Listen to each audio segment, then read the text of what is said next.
Bonjour, très heureux de vous retrouver sur Canal Gourmandise. Tout d'abord, merci de votre fidélité. Vous êtes en effet pas loin de 22 000 maintenant à vous être abonné à la chaîne Canal Gourmandise. Vous mettez plein de petites pouces bleus, vos commentaires. Je fais attention parce qu'il y a quand même quelques marches. Et tout ça, ça fait bien plaisir, ça fait avancer la chaîne.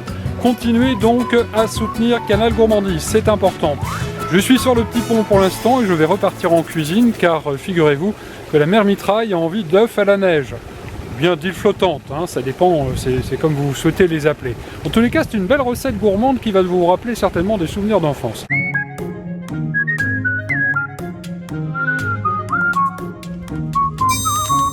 Et pour cette recette, en cuisine, la mère Mitraille a préparé un demi-litre de lait frais entier. Il nous faudra bien évidemment des œufs frais de poule élevés en plein air, on va en prendre 4, un petit peu de fleur de sel, ça c'est important toujours dans les pâtisseries, la bougie de la mère Mitraille, ça vous n'en avez pas besoin, mais en revanche ici elle est toujours présente, quelques amandes effilées, il vous faudra également une demi-gousse de vanille, si vous n'en avez pas, un petit peu d'arôme ou du sucre vanillé ira très très bien. Justement, à propos de sucre, sachez qu'il vous en faudra 70 grammes.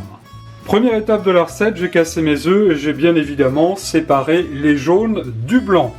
Dans le blanc, vous voyez ces petits grains noirs, j'ai raclé ma gousse de vanille et j'ai mis donc la vanille.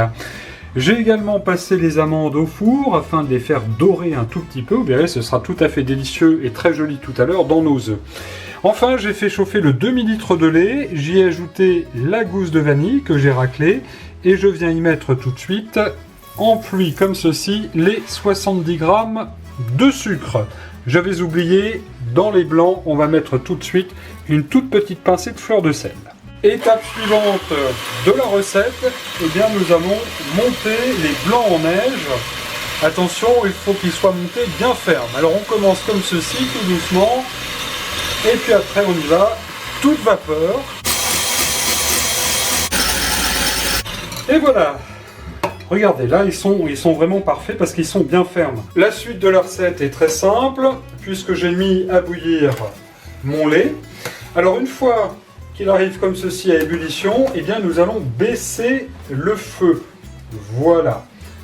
Il ne faut pas que le lait s'évapore quand même. Et après, très très simple, eh bien nous allons prendre dans notre saladier des blancs.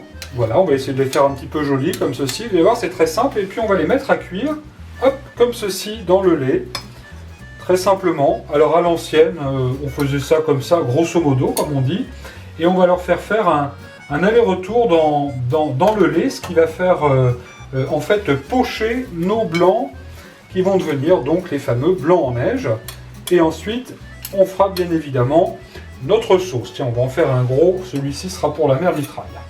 Alors voilà, c'est une histoire de 30 à 40 secondes, on les retourne un petit peu comme ceci, puis une fois qu'ils sont prêts, bien on vient avec un écumoire, évidemment les retirer de la casserole et les déposer dans l'assiette de service. Enfin, pour terminer, j'ai arrêté le feu sous la casserole, mon lait est encore chaud, je vais y incorporer tout de suite mes jaunes d'œufs, comme ceci, et puis nous allons bien remuer pendant environ 3 minutes, de manière à faire une petite crème anglaise. On va venir mettre sur nos œufs tout à l'heure. Alors évidemment, on va la laisser un petit peu refroidir. D'ailleurs, pendant que je fais ma crème anglaise, j'en ai profité pour mettre mon assiette avec mes blancs d'œufs, avec mes œufs, un petit peu au réfrigérateur. Voilà qui est prêt, on va pouvoir se régaler avec ces œufs à la neige. La mère Mitraille vient tout juste de sonner la cloche, ce qui veut dire que nous allons passer à table. J'ai évidemment, comme vous le constatez, ajouté la crème anglaise et puis les petites amandes effilées par-dessus. On peut mettre aussi quelques petits grains de sucre à chouquette si on veut, et ça c'est un petit plus. Et bien je vous souhaite de vous régaler et de vous retrouver très prochainement, très fidèle évidemment, à toutes les recettes de Canal Gourmandise. À bientôt!